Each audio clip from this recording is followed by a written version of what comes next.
Welcome to Murder Mile, a true crime podcast, an audio-guided walk featuring many of London's untold, unsolved and long-forgotten murders, all set within and beyond the West End. Today's episode is about two homeless men, both strangers, both forgotten, who were forced to live on London's streets for two very different reasons. And although their stories are both tragic, you won't have heard about their plight, as nobody cared. Murder Mile is research using authentic sources. It contains moments of satire, shock and grisly details. And as a dramatization of the real events, it may also feature loud and realistic sounds, so that no matter where you listen to this podcast, you'll feel like you're actually there. My name is Michael, I'm your tour guide, and this is Murder Mile. Episode 142, The Invisible Men of Marble Arch.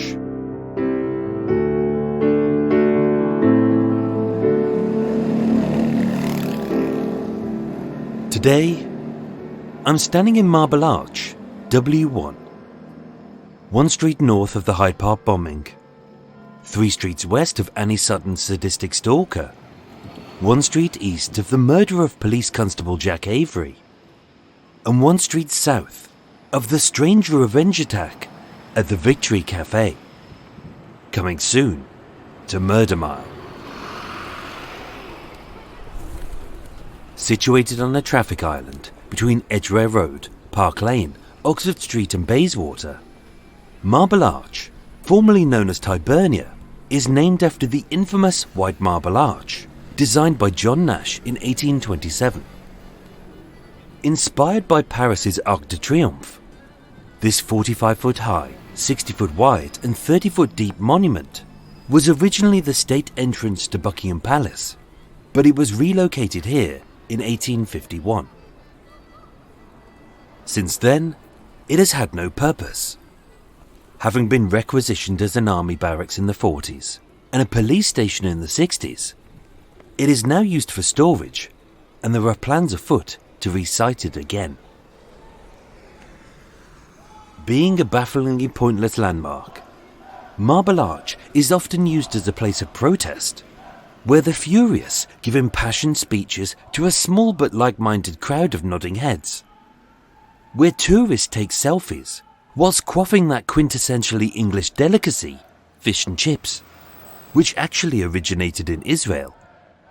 And if you're really lucky, you'll see a fist fight between 3 floating Yodas, all called Yogi. At night, Marble Arch becomes a very different world, a makeshift shantytown of cardboard boxes, where London's forgotten bed down and vanish. Oddly, for a group of people so invisible and forgotten, too many are frequently abused, beaten, robbed, and persecuted simply because they don't have a home. 2 such homeless men were Ghodratollah Barani and Mark Morrison. They didn't know each other, they had never met, and they had nothing in common except that they both lived on the streets. Both had been shunned by the wider world, and yet a cruel series of circumstances would force them together. As it was here, on Friday the 22nd of June 2012, at about 3 a.m, that Ghodratollah Barani strangled Mark Morrison to death. And although this incident would highlight the failures in our overworked mental health and immigration systems, because of who they were, it was barely reported.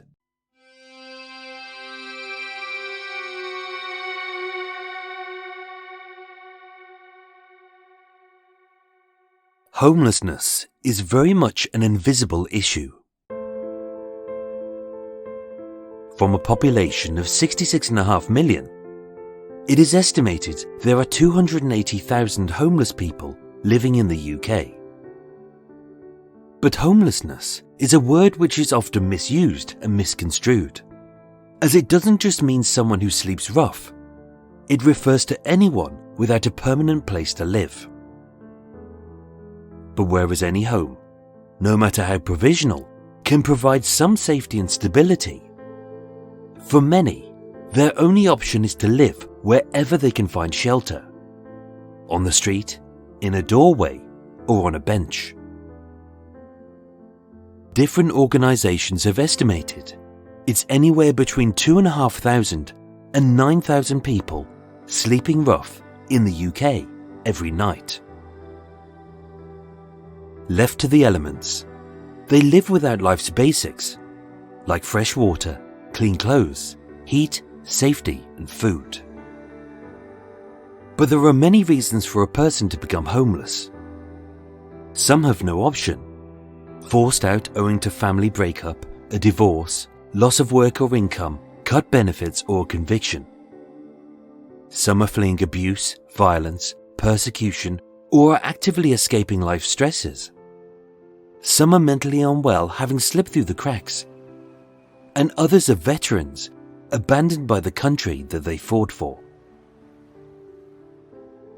Sadly, it's still a criminal offence to sleep rough. And with no fully functional system in place to provide an alternative, many homeless are arrested and bounced between a wealth of grossly underfunded agencies, only to be turfed out once a box has been ticked. Life on the streets is dangerous. Over the last 5 years, 650 homeless people died on London's streets, with 770 dying each year in England and Wales, owing to hunger, assault, hypothermia, and murder. Although you'll never hear their stories, as Dead Tramp doesn't sell newspapers, Asylum Seeker Kills UK Vagrant only sells in the trashy racist tabloids, and as many outlets are more about making money than disclosing facts. Too many newspapers churn out a puke of predictable pap, usually about unfaithful footballers, two-faced politicians, or a minor celeb weeping over a meaningless woe, just in time for the release of their book. And even though the old press adage is, if it bleeds, it leads, we all know the true criteria when it comes to reporting crime. That a drug death is usually the victim's fault. That the death of a black man is probably gang-related. That a dead sex worker is only of interest if her killer is given a salacious nickname like the Ripper. And that a missing child is only a tragedy if they're white, blonde, and pretty. The ugly, the poor, the unknown, and the marginalised simply aren't worth the ink. And if they're homeless or immigrants, people care even less. Two such men, who shielded by the shadow of Marble Arch in the summer of 2012, were Ghodratollah Barani and Mark Morrison. Two very different men on the same street for two very different reasons. 46-year-old Mark Morrison originated from the Dunblane area of Stirling in Scotland, and later he lived in Glasgow. Described as polite and pleasant, Mark had a successful career as a chef, but owing to personal problems, he travelled to London in the spring of 2012 and became homeless. Living on the street, he stayed out of trouble, he kept to a regular routine, and he was easy to spot owing to his oval sun-bleached face, his tangled salt and pepper hair, and a ragged goatee beard. Sleeping rough, his favourite spot was a wooden bench beside Marble Arch. Why? We don't know. But maybe the endless roar of traffic lulled him to sleep. The posh hotels of Park Lane reminded him of his old life. Or surrounded by other homeless people pitched in tents, maybe he found safety in numbers. And that's all the press could be bothered to report. It wasn't worth their time digging into his past, to ask why he'd ran away, why he was sleeping rough, and what could have been done to help. Ghodratollah Barani was either 26, 27, 29 or 32 years old, depending on which source you trust. Some said he was born in Afghanistan or Iran, as if the two were interchangeable. But given that a basic search confirms that his name was Persian and that he spoke Farsi, we can safely assume that he was Iranian. But soon, you'll see where this lazy journalism came from. As for too many tabloids, foreign is foreign. Speaking limited English, Ghodratollah previously lived in Sheffield before coming to London. Being little and round, he was 5'6" tall, of medium build, and had a broad babyish face. And just like Mark, the details of his life weren't worth the press bothering to get right. So we've no idea why he fled, how he travelled, who he was, or anything about his family, his history, or his life. And as one of 35,000 applications submitted every year, the life of Ghodratollah Barani was forgotten, and his existence was boiled down to just two highly contentious words: asylum seeker.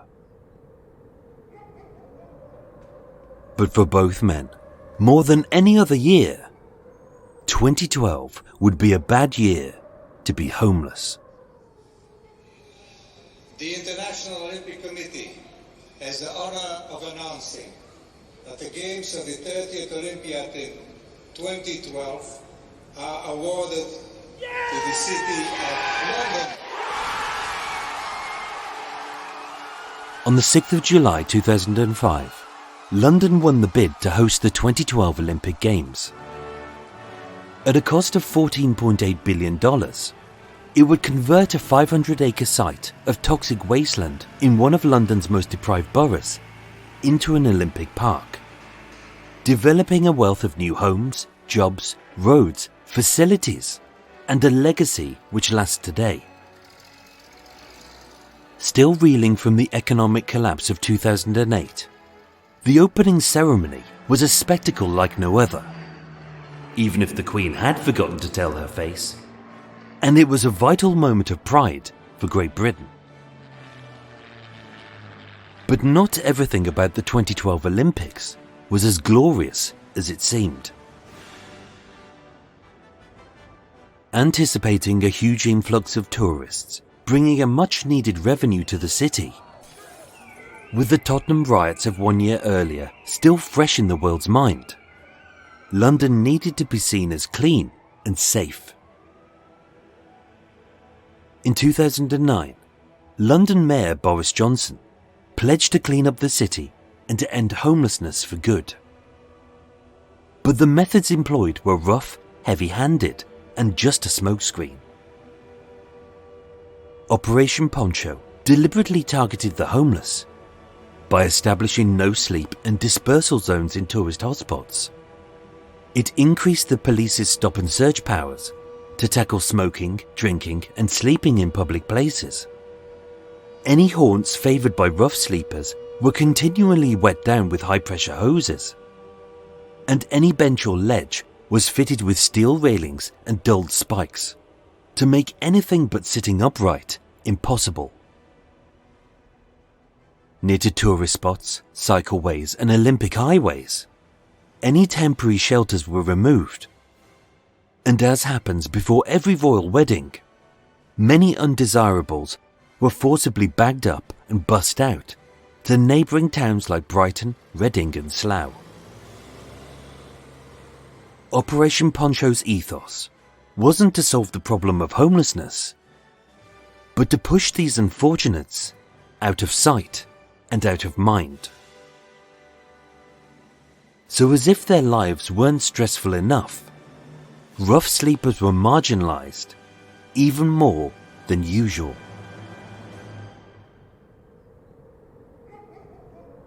For Mark, who kept himself to himself, it was an inconvenience.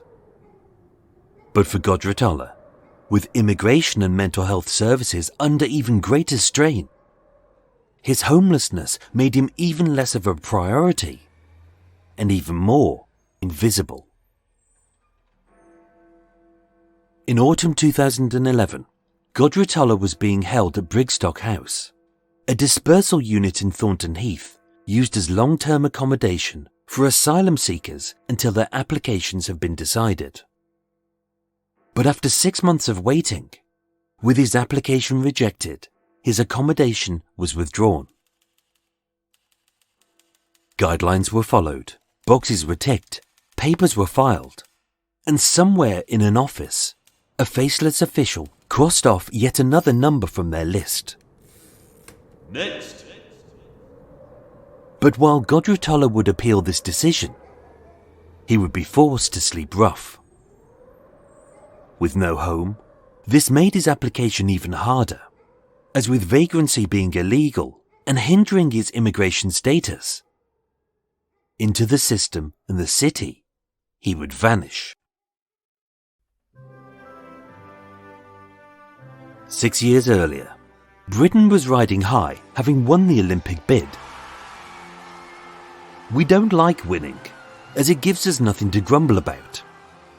But again, we don't like losing, especially to the French. But following the financial crash of 2008, being cash-strapped, the British taxpayer bulked at the initial budget pitched at $2.8 billion, which had since ballooned to a whopping $8.7 billion.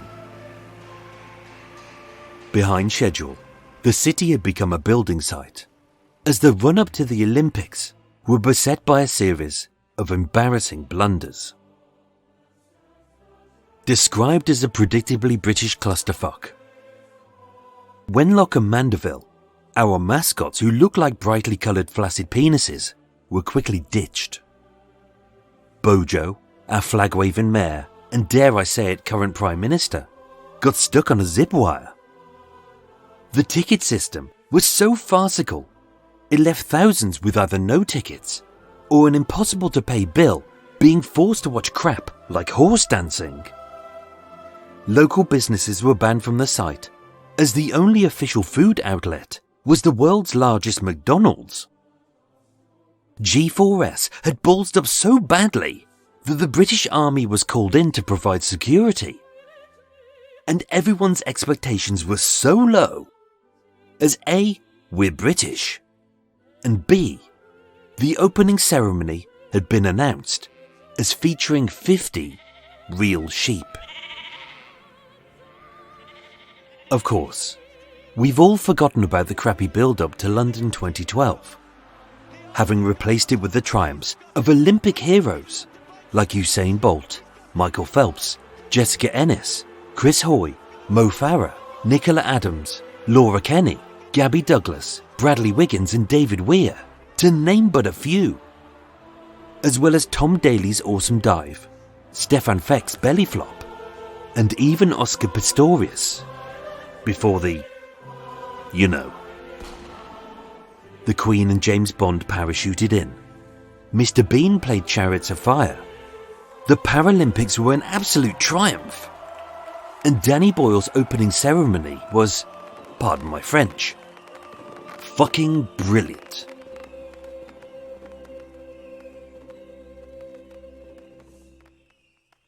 That shift in mood started the moment the ceremony began on Friday the 27th of July 2012.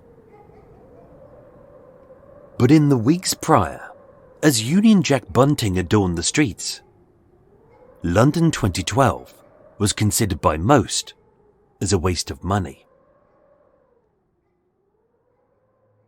But for Ghodratollah, the Olympics meant nothing, as being stressed by his failed immigration status, his imminent risk of deportation, and his homeless situation, they all impacted on his mental health.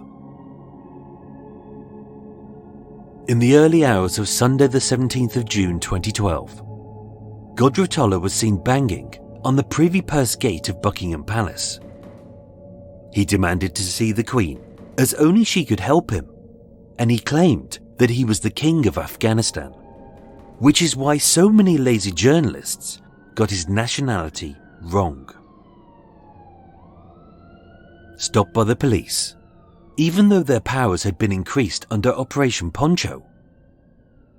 As he hadn't broken in, caused damage or a disturbance, he wasn't an immediate threat to himself or others, and more importantly, he wasn't making London look messy to the tourists. He was sent on his way. It is said that 1 in 3 asylum seekers suffer some form of depression, anxiety, or PTSD. But was he suffering from a mental collapse? Or was this simply a cunning ploy to progress his asylum? The next day, on Monday the 18th of June, he did it again, banging on the gates of Buckingham Palace and claiming to be a king.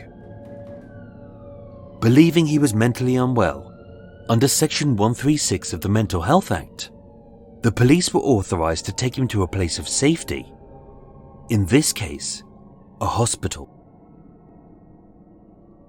But what can you do if you're in a foreign country and you don't know that you're mentally unwell? Ghodratollah was assessed that day at St Thomas's Hospital, first by junior psychiatrist Dr. Nancy Butler, and later by Dr. Nirja Kabra, a senior psychiatrist, with his words translated by a Farsi interpreter. But then, mental illness isn't like a broken leg. It's not immediately obvious. It can easily be faked, and are often caused by intoxicants, stress, injury, and other illnesses. So often a specialist can only take the patient's word about what they claim they've seen or heard. In both assessments, he said that 3 times he had attempted to kill himself. Once by setting himself on fire, once by stabbing himself, and once by asphyxiating himself with gas. None of which needed medical assistance afterwards and left no physical scars. In both assessments, he said he heard voices telling him that he needed to kill someone within 3 days to become the King of England. But he had no history of violence, showed no signs of aggression, and police had detained him without issue. In this case, it was decided that he was suffering from a situational crisis because he was homeless and was awaiting an adjudication of his asylum claim. But Ghodratollah didn't help his own assessment. Throughout, he appeared anxious and agitated, owing to an appointment the next day with the UK border agency at 11 a.m. And believing that this was his last chance, he asked the doctors to write a letter to support his asylum application. Unsurprisingly, the doctors believed that he was faking his symptoms. It was never reported whether he attended that meeting, but on Tuesday the 19th of June, he returned to St Thomas's Hospital complaining of back pain. He didn't claim to hear voices or mention that he was the king. On Wednesday the 20th, once again he returned to St Thomas's, but this time with a new issue. But being declared as fit and well, that day he was discharged. And on Thursday the 21st, he returned to Buckingham Palace, but this time he refused to let go of the gate. Being even more agitated and determined to see the Queen, he was restrained, escorted to safety, and his case was referred to social services, who requested that, once again, he be mentally assessed. At the Gordon Hospital, an adult psychiatric centre on Bloomberg Street in Pimlico, over several hours, a number of doctors assessed him but found no grounds to admit him. He couldn't be committed, and it wasn't worth arresting him. So being issued with an exclusion order which banned him from entering the royal parks, including Buckingham Palace. That evening, Ghodratollah Barani was released. As a homeless asylum seeker, he was little, harmless, and invisible. But just a few hours later, he would do the unthinkable.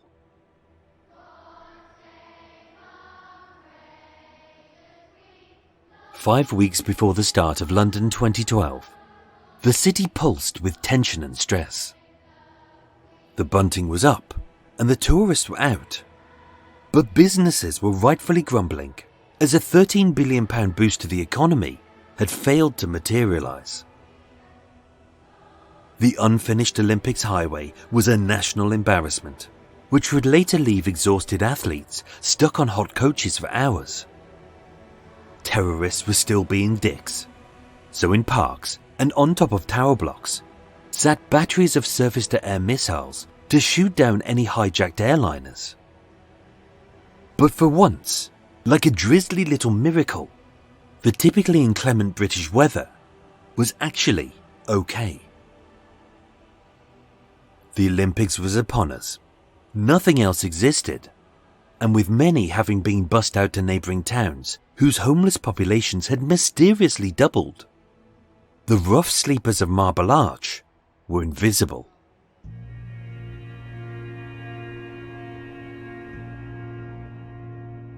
By day, tourists flocked to take selfies of this purposeless monument.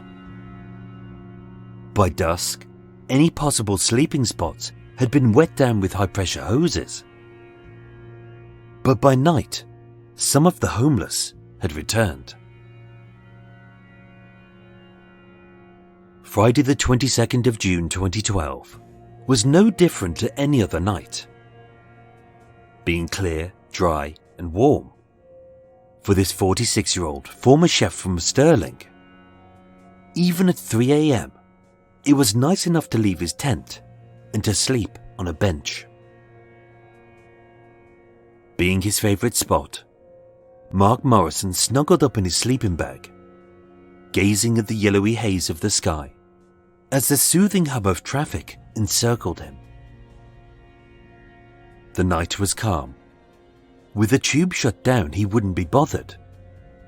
And as always, keeping out of trouble, he was polite and pleasant to everyone. As far as we know, the two men had never met. Fluent in different languages, it's unlikely that they spoke. And being relatively passive men, nobody heard any screams or saw a struggle. But at a little after 3 a.m, an engineer working at Marble Arch tube station saw a man stooping over Mark, who lay slumped by the foot of the bench.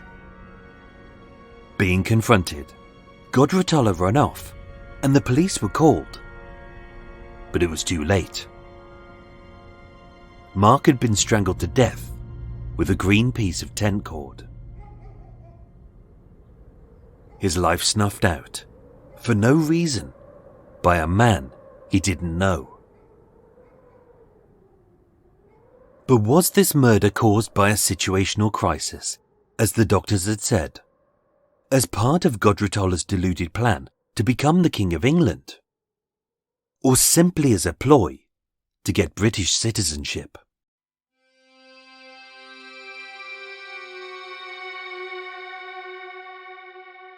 The next day and the following Sunday, Ghodratollah was arrested for breaching the exclusion order by banging on the gates of Buckingham Palace. But with CCTV footage identifying him as the killer of Mark Morrison, using his fingerprints which had been kept by the Home Office, on Friday the 29th of June 2012, he calmly presented himself at Horse Guards Parade and was arrested. Remanded at the hospital wing of Belmarsh Prison, he was diagnosed with schizophrenia. having pleaded guilty to manslaughter on the grounds of diminished responsibility.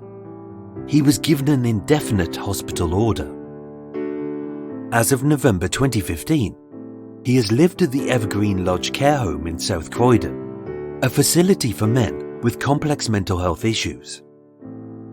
He has improved under medication and counselling, and although limited, he has found work and a social life. It is unclear whether his asylum has since been approved, or if he'll be deported upon release. So was this a situational crisis, a cunning ploy, or was it really schizophrenia? We don't know. What we do know is that homelessness is a big problem we refuse to resolve, as any reporting of crimes against our city's rough sleepers often go unreported, or in this case, badly reported. But homelessness is solvable, and none of it requires a human being bussed out and hidden elsewhere.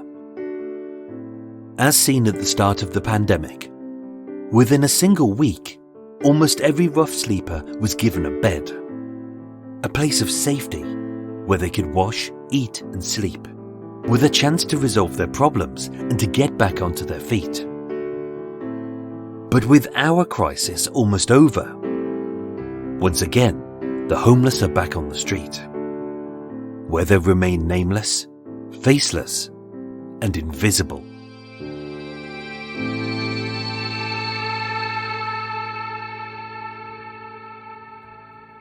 Ladies and gentlemen, thank you so much for listening to Murder Mile.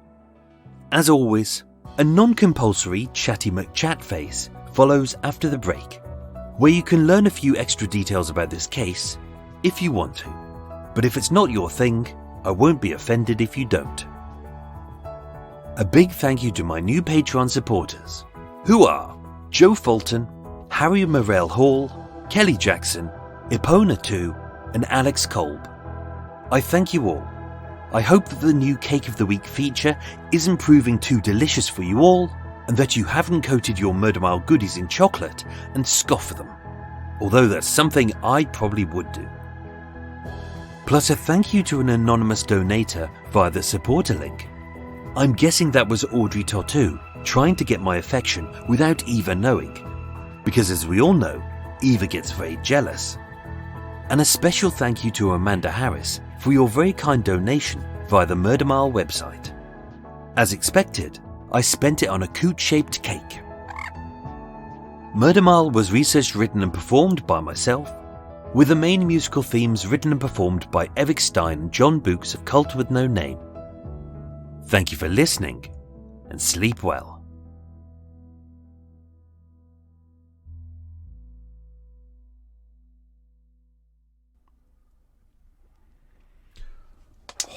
Swig of water.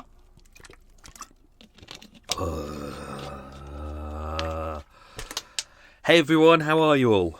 Are you good? Are you all good and well and healthy and happy? That's the important thing, isn't it? Being healthy and happy. Oh, life. Oh, life. Oh, tired. Oh, this is not the morning. This is late afternoon. Oh, dear. It's been one of those weeks. I kind of got myself ahead. I was like a Saturday, I thought, because I knew it was going to be a busy week. So I thought I'll get myself ahead. So I did a lot of work last Saturday. And then I kind of did the tour, which went very well. Thank you to everyone who turned up. And then I got into town. I was going to meet up with Prince Constable Arsenal Guinness, but he was on a different assignment. A vital one to save the world, I'm guessing. Have I said hello, welcome to Extra Mile? I'll do that shortly, I forgot. Anyway, so I was like, well, I looked at my phone. I thought, well, I'm in town anyway. I'll go and meet up with my mate Andrew. And we had a couple of beers. Oh dear, yeah. And it was Leffe, and I hadn't eaten all day. I hadn't had breakfast, didn't have lunch, forgot to have dinner. I was rough as F with a C and a K and a U in there as well. So yeah, so Monday was a bit of a write-off. Tuesday went very well. Met up with PCAG, which I'll explain very shortly. And then Wednesday was I tried to do some work, but I struggled. So instead, I went into town and picked up some more mugs. So I've got a nice collection of Murder Mile mugs. Well done, Michael. Didn't do any work. And then Thursday, which is today, I've just had to finish off writing this episode, and I've just recorded it as well. It's the end of the day, but luckily that means the bellend with his lawnmower opposite is not. He was out this morning going,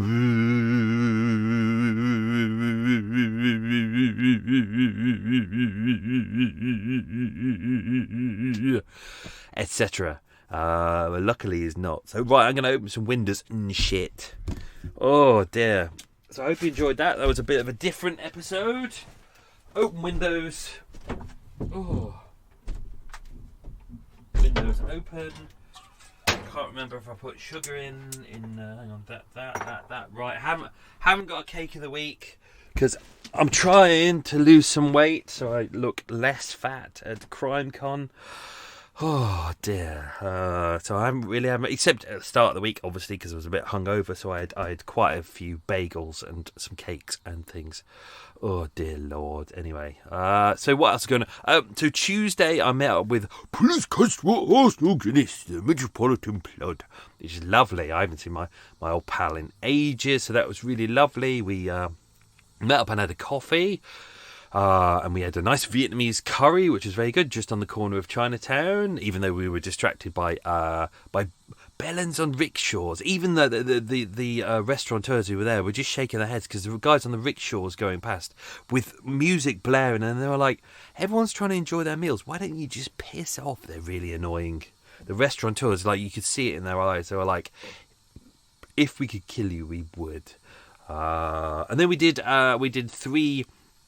then we went to Coach and Horses. So we did the first interview in Bar Italia on 5th Street, and then the second and third interview we did in the Coach and Horses pub in Soho, which is very good. A little bit noisy on the second ones because weirdly we got in there and it wasn't that.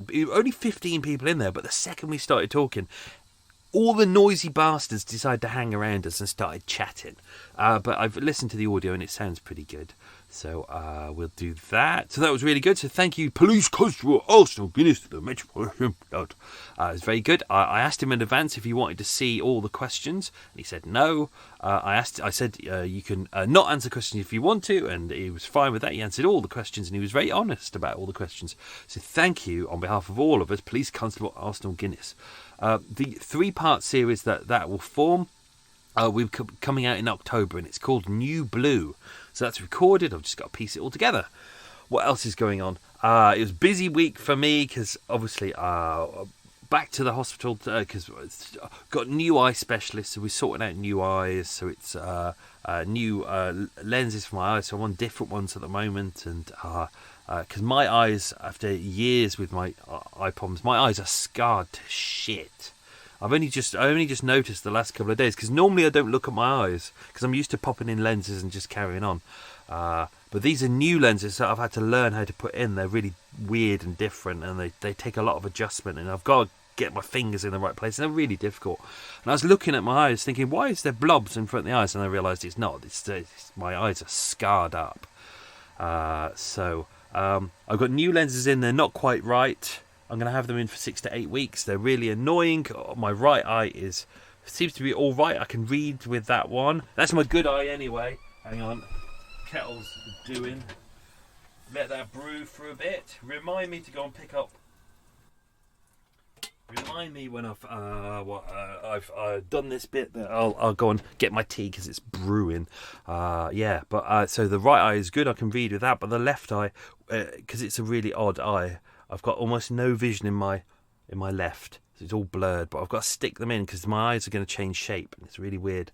So because I've got no 3D vision. So like yesterday, I kept falling downstairs because I can't quite see where my feet are going. It's weird, but hopefully that'll settle down in a couple of weeks. So that's all good. But it was weird. I had a lady who had to teach me how to put the new lenses in and take them out. And I started giggling. And she said, "What's wrong?" And I said to her, "I'm 45 years old and I'm having to learn how to use my own finger."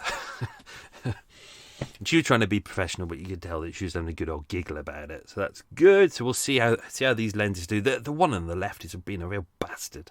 The one on the right is doing great. Thank you. What else is going on? Thank you to everyone who's left all the new reviews and the kind words recently. That's very much appreciated. I always find it really nerve-wracking, checking reviews, because I press the button to go and look, and then I just think, do I really want to do this? Because it's like the lovely ones are amazing and brilliant, and they really G me up. But then you'll get one. It's always the same, isn't it? You get like 10 good ones, and then you get one really shit one. And you focus on the shit one, and you think, why am I focusing on the shit one? Who really cares? The problem is they sting. But then that's the great thing. All the lovely ones really help soothe it away. And I'm trying to become a little bit more harder skinned with these, so I don't spend the whole night going, why am I worried? Why don't they like me? You can't please everyone. So that's all good. God, can you imagine a world if instead of people just reviewing podcasters or people online, everyone was reviewed? Imagine if we got to that phase, because I think it's slightly unfair at the moment that just some of us are reviewed, and we, our lives are. If I get a negative review on TripAdvisor, that could be the end of my business, because people will see that and go, luckily I've had one recently, but I managed to get TripAdvisor to take it down because it was clearly bullshit. But imagine if all of us were reviewed online. It might get to that point. We might get to that point in the world where we all have an online rating. What else is going on? I think that's it. I think that's all the kind of the catch-up stuff. Let's do the questions and then we'll dive in, because there's some extra stuff that I definitely want to add in. So get ready, everyone. Question 1. Don't forget, as always, I might balls these up shortly. This is all unedited, so I'm not going to edit it out if I do balls it up. I think that's it, isn't it? Or I might edit them out. Yeah, that's the other thing. Okay, let's get ready. Question 1, everyone. What was the original purpose of Marble Arch? Question 2. What was the original name of the area now called Marble Arch? Question 3. What language did Ghodratollah speak? It's language, not what nationality was he. Question 4. Mark Morrison did what as a job? Not that Mark Morrison. Return of the Mac. Question 5. Who was left dangling from a zip wire waving a flag? Oh, we all remember that, don't we? Question 6. What 2 hospitals did Ghodratollah visit prior to the murder? Question 7. What was the name of the operation to clear the homeless off the street? Did that make sense? I think I bungled that one. Question 7. What was the name of the operation to clear the homeless off the streets? I've just spat on my keyboard. Good night, Daddy. Still doing that from last week. Question 8. What was placed in Victoria Park and on blocks of flats in East London? Question 9. Mark was murdered using what? And question 10. Who found Ghodratollah stooping over Mark? Let's go and get my tea. And that'll give you time to think about those. Whoa. Tea's looking nice and brewed. There we go. Nice and stewed. Thank you very much. All looks good. Give that a squeeze. Oh. Pop in my fake milk. There we go. Fake milk in. Well, looks like it's going to be quite a thick one. Right, coming back. Oh, that looks yummy. Tea time. Okay, let's have a look at the stuff. So as mentioned, oh,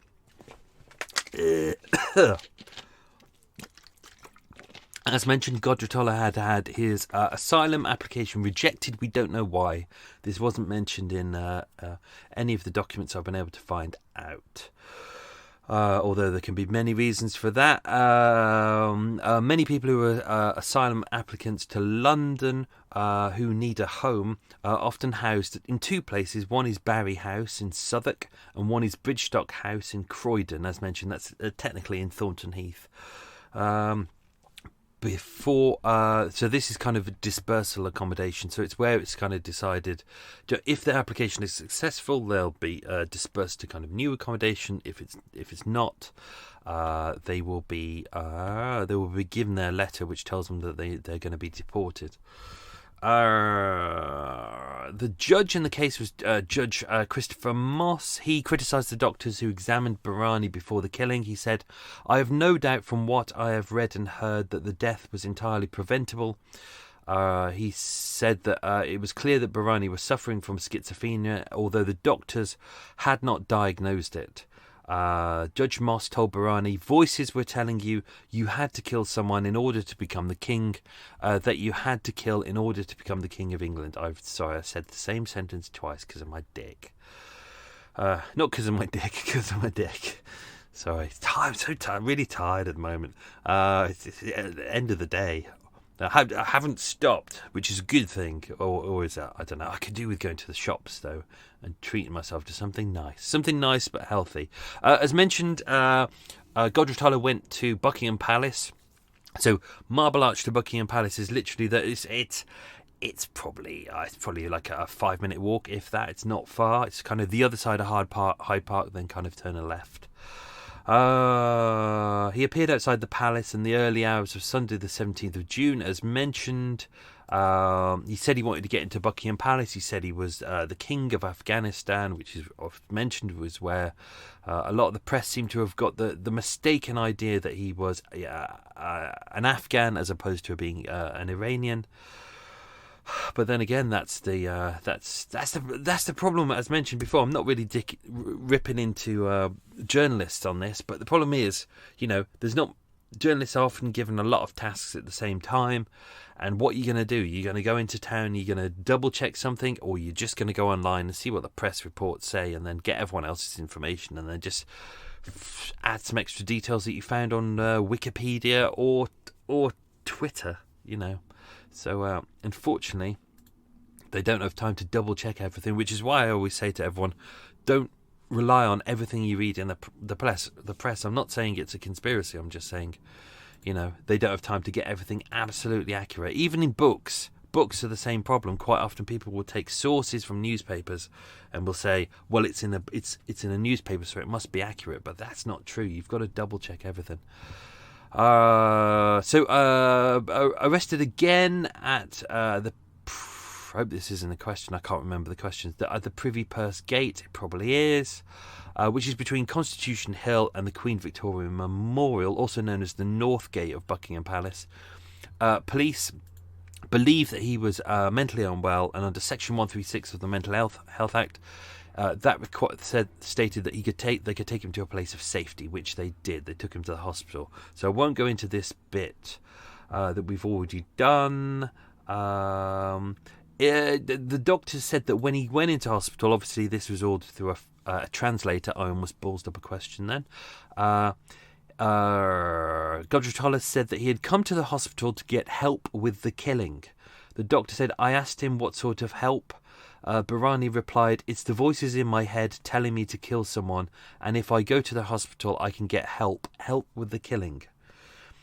Barani was very agitated, apparently because he had a meeting with the UK Border Force Agency the next morning at 11 a.m. The Border Force Agency it's not too far away. It's on St Thomas's Street near London Bridge. They said he was very anxious, and he was worried that he would miss his last chance of asylum. As mentioned in there, he also asked the doctors to write him a letter to support his application for asylum, and the doctor said, "I was not convinced he was having psychotic episodes." This is the problem with psychotic episodes.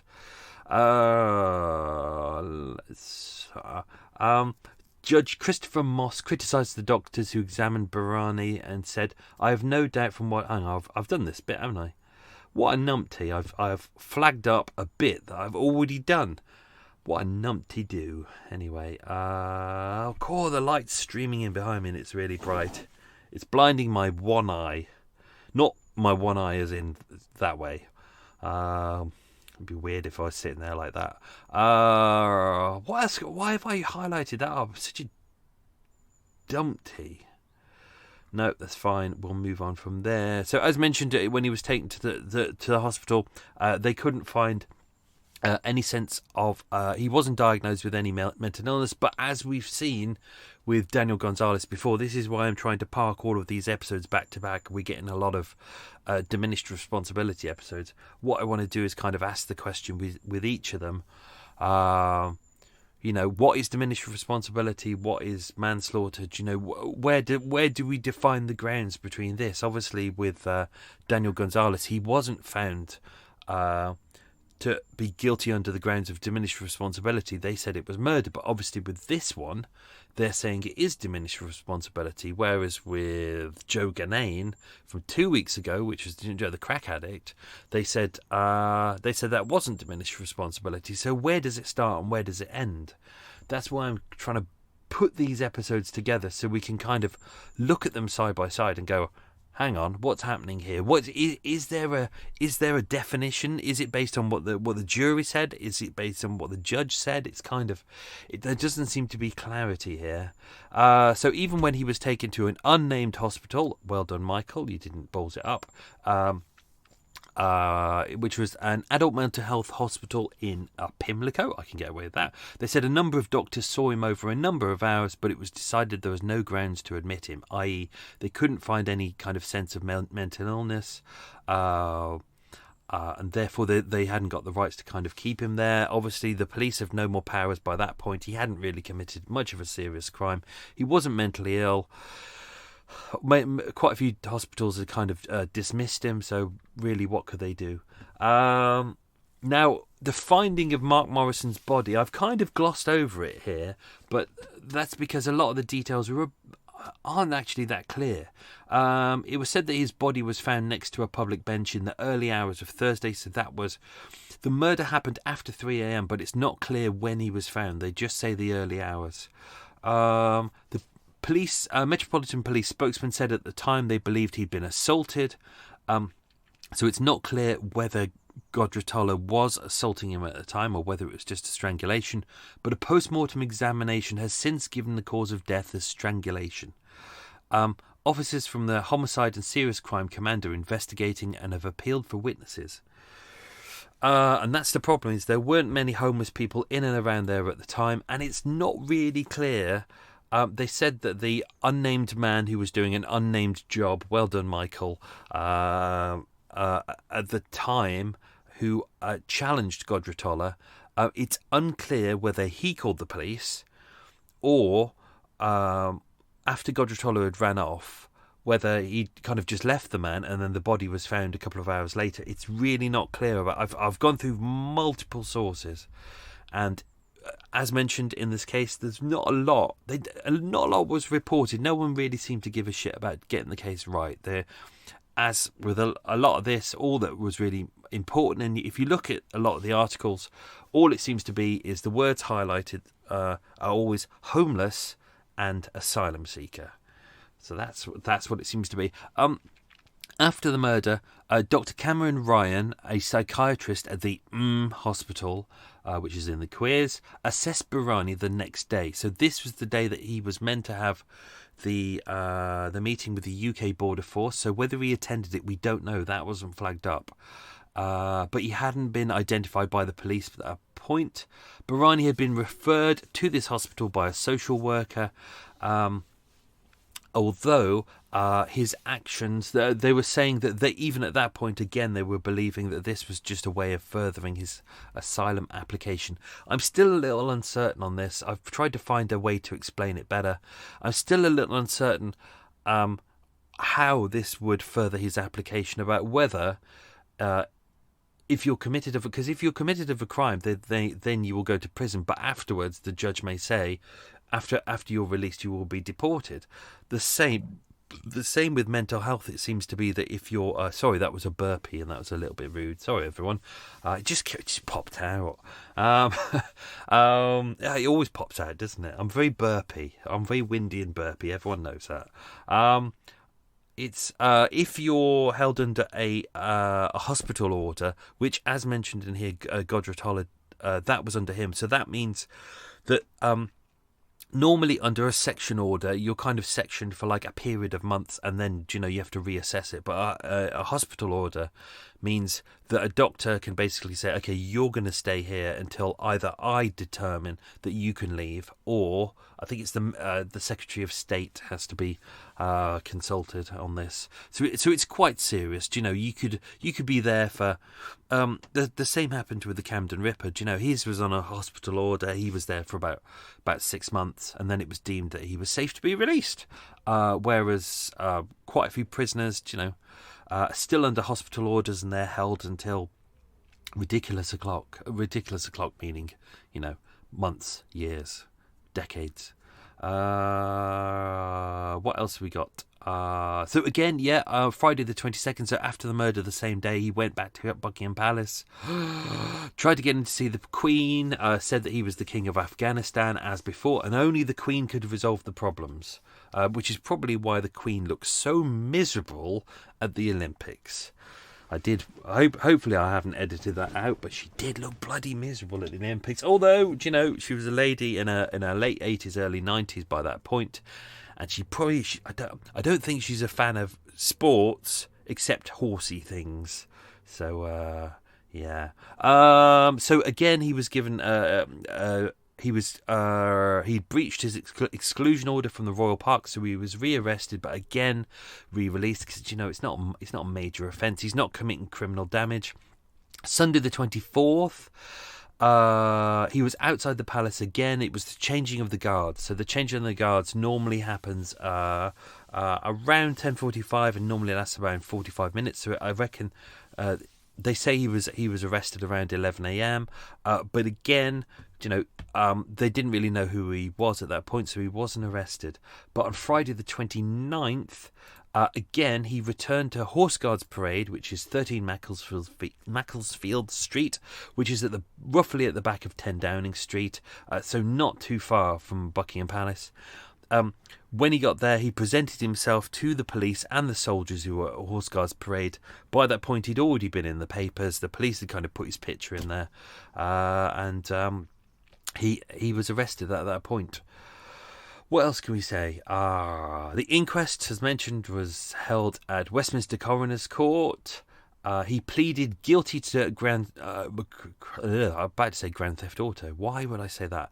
He pleaded guilty to manslaughter on the grounds of diminished responsibility. And the coroner, Dr. Shirley Radcliffe, said there was nothing to suggest that Barani should have been held, i.e. under the Mental Health Act, before the killing. She said there was nothing to suggest he was detainable under the Mental Health Act. I just said that, but yeah. What an idiot.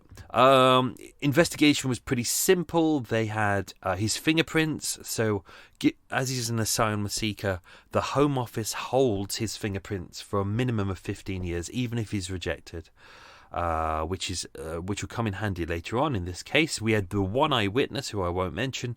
They had the tent material and the cord. We don't know whether the tent was Ghodratollah's tent, even if he had a tent, or whether it was Mark Morrison's tent, or just any other tent. We don't know. What else we got? The reporting on this is terrible. As mentioned, asylum seeker is always in bold, homeless is always in bold. They really didn't know whether he was an Afghan or an Iranian. But if you think about it, that's like people saying that he was either British or French. Who cares? It's like for us, it's very different, So don't insult the Afghan and Iranian people by saying, much of the same. With the press as well, they really couldn't be bothered. Some said the murder happened in Marble Arch. Some said it happened in Piccadilly. Some said it happened in Trafalgar Square, which are two entirely different places, and all of them are at least a mile, maybe 2 miles away. So that's a little bit of terrible reporting by them. If you can't even get the bloody place right. They didn't get the dates right as well. A lot of the cases said it happened on the 16th of June, the 19th of June, and one of them even said it happened on Saturday the 2nd of March, 2013. So they didn't get the day right, they didn't get the month right, they didn't get the year right. But then again, that's just the standard of sloppy journalism. So as mentioned, he was... I hope this isn't the question. He was sent to... let me just scroll up. Let me just double check for a second. Well, I don't think it was a question. I've only just written the questions. No, I think that's fine, so I can mention this. Right, so, as mentioned, he was found guilty in court. He got a hospital order, so he's not being sent to prison, but he was sent to the Evergreen Lodge care home in South Croydon, which is a care home for about 12 men with complex mental health needs. He'd been there for about 2 years. It was going well. He was receiving treatment for a psychotic order, and as mentioned, he'd found some work and a limited social life, and he'd been living there since November 2015. But 11th of May 2017 at about 6 p.m, he went missing from the care home. Officers investigating his disappearance have described it as out of character, and they said they were extremely concerned for his welfare as he requires medication which he had not taken with him. I'm going to read all of this bit out. Detective Chief Inspector Police Arsenal Guinness. Oh, if only, mate. Imagine that. Detective Chief Inspector Richard McDonough. Oh, I've spilt my tea, and that's dribbled off my thing, and now it's dribbled onto my crotch. That's Eva won't find that lovely. I'm just going to swig a little bit of tea. I just started feeling a wet patch on my crotch, and then I realised it was my tea that had spilt. I'm going to have to clean that up shortly. I've got some tissues here. I will use that so it stops dripping during this bit. Detective Chief Inspector Richard McDonough of the Croydon CID said he had been receiving treatment since his conviction, and his care providers have indicated that despite his conviction, his current state of mind leads them to believe that he could be a danger to himself. It is important that Ghodratollah is found, as we need to ensure his safety. Those caring for him, boat going past, those caring for him have suggested that with the care and treatment he has been receiving over the years, he is currently not in the same place as he was when he committed the offence, i.e. same place as in mentally, but we cannot be complacent. We do not want the public to be alarmed, but we do want them to be vigilant. If you think you have seen Ghodratollah at any point over the last week, or you have any information about his whereabouts, please do get in touch. Police have combed through hours of CCTV footage to establish that Ghodratollah boarded the 109 bus near Thornton Heath Pond to Norbury at 10 p.m. On the night he disappeared, but there have been no confirmed sightings of him since. His carer said he was at risk of harming himself, and that would increase the longer he went without his medication. What else we got? Yep, we've done that. Okay. 24th of June 2017. So that was about 6 weeks later. It was found that he had fled to France. His fingerprints have been traced in France, where he has made a claim for asylum. Police are now establishing whether he will be forced to return if found. What else did they say? Police said this week that they have used fingerprint recognition to track the killer to France. His fingerprints were flagged up when he made an asylum claim in France. Back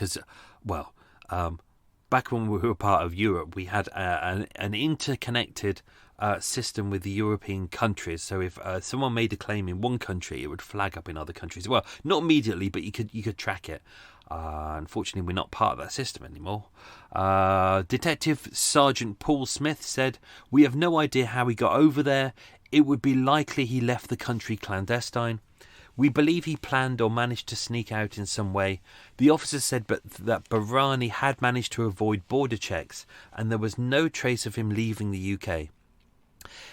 So he must have done that illegally, like sneaking in the back of a van or things like that. I guess that does happen. You only really hear about people sneaking into this country, but I guess, some people need to sneak out as well. At the moment, we do not know exactly where he is. He would claim asylum in France and then be forced to return several days later. The police said, I have asked to have regular updates on that, and if he does come back to the UK, it will be dealt with properly. What else is there? I think that is it. That's as far as I could track this down to, where it just says the police are investigating. So where he is, we don't know. Obviously, if he commits a crime in this country, it'll probably be flagged up by the media. But that's all we know. So last seen in France. Yeah. So an odd one. I hope you enjoyed that episode. I wanted to do something different from all the other episodes. I thought this one have a little bit more fun with it, have a little bit more of a satire into it, but also kind of have a dig at, not just the mental health system that we have, which is struggling because it's underfunded, and I think that I don't want that people to think that I'm having a rip into that. I'm not. I'm having a dig at the fact that quite often we're focused on things that aren't really that important. The Olympics, it was nice, but it wasn't important. It wasn't as important as solving the homelessness crisis, which, as mentioned, it was solved within a week, literally, because we had to.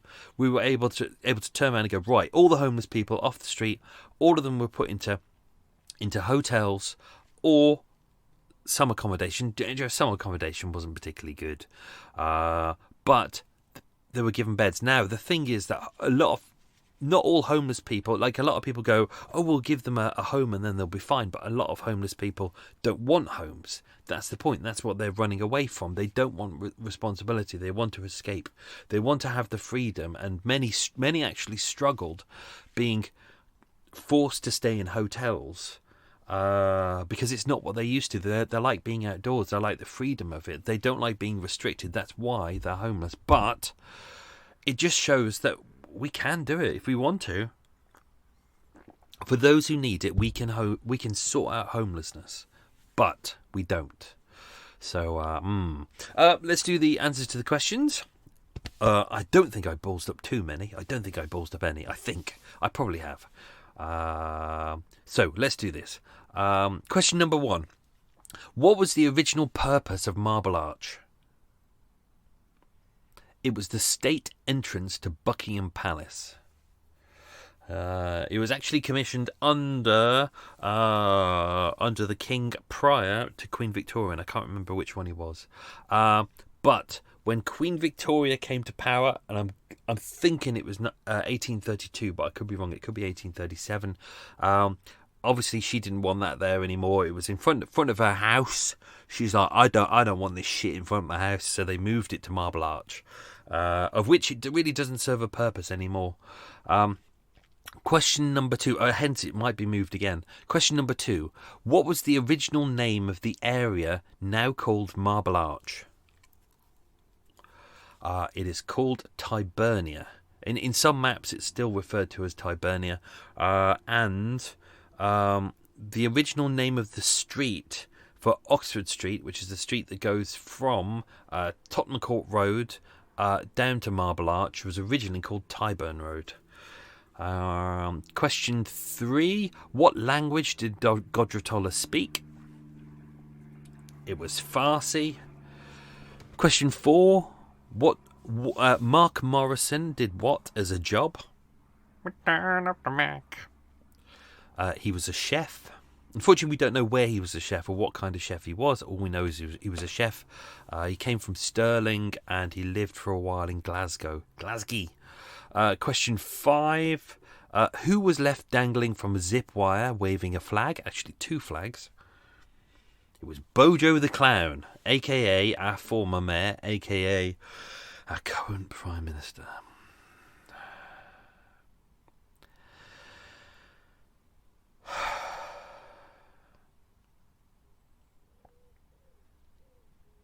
Question 6.